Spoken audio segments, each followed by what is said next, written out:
As a girl child, my mom told me that if a man just come close to me, I will automatically get pregnant. Okay, so I didn't hear from my mom because we never had a conversation. But what I heard from outside was that when you're on your period and a guy touches you, you get pregnant. So when I was like 14, my mom's younger sister that was staying with us at the time, she told me that when I'm on my period and a guy breathes close to me, that I'm going to get pregnant. So I had to avoid any contact with any guy.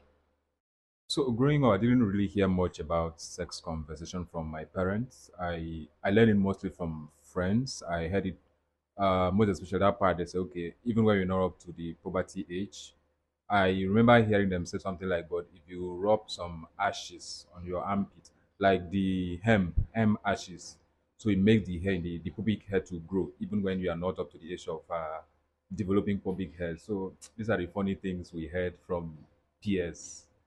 Okay, so I did not really have any sex conversations with my parents, but I had to use Google. Like even till date, I still use Google to check for a lot of things. And one thing I know, like now, is that Google exaggerates a lot of things. So It's interesting that even up to the Gen Zers and Generation Alpha, that the parents have told them even the same things that we were told.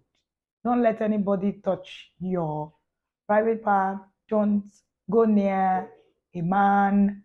Don't go and rub something so that you have hair in some parts of your body. Don't allow a man breathe beside you. You heard the different accounts of young people sharing what it is that their experience was for sex conversation. Now, here is the challenge. Because their parents didn't know any better, they passed on the same conversation they had with their own parents to them. And if they don't know any better, they will pass on this same conversation to them. This is why understanding and learning sex conversation for the sake of your child, it's so important. Imagine one of the young person saying, "I've just learned everything on Google."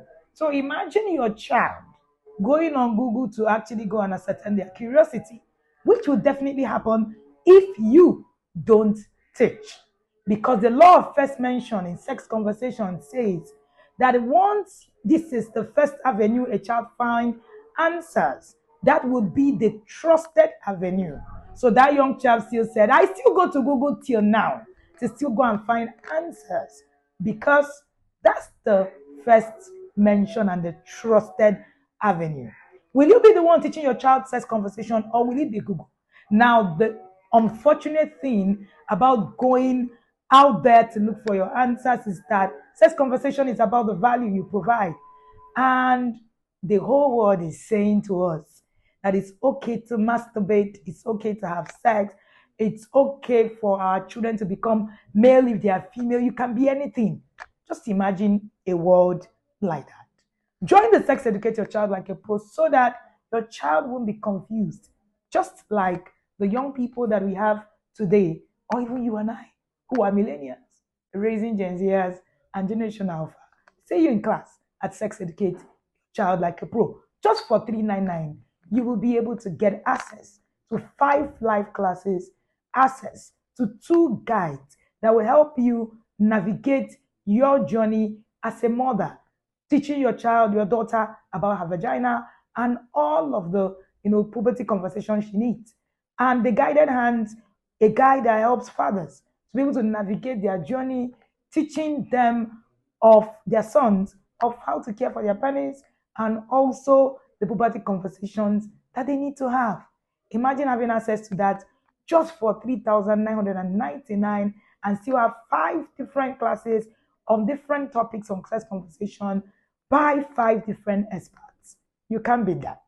This offer is valid for only 48 hours. Take advantage now.